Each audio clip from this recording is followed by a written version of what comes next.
Alam nyo, kayo, makinig kayo sa mga sinasabi ng biyanan nyo. Kasi kami mga biyanan, hindi naman masama ang layunin namin. Kung mayroon kaming nasasabi sa inyo, nangangaral kami sa inyo, pakinggan nyo at intindihin nyo. Hindi na nagagalit kayo, sasama pa ang loob nyo. Akala nyo naman, masama na talaga. Magtatampo kung ano-ano na ang nasa isip nyo.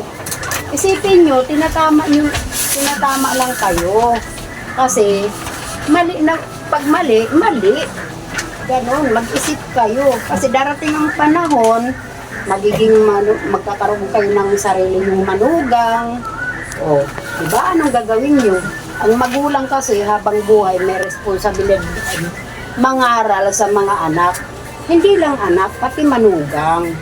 Kasi, malay mo kung ikaw naman mali.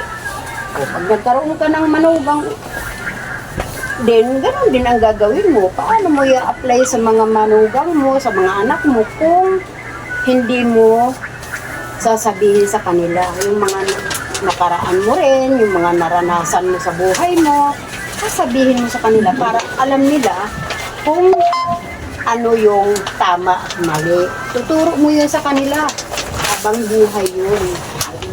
Kaya kung mayroon man ako nasasabi sa'yo, huwag kang magagalit.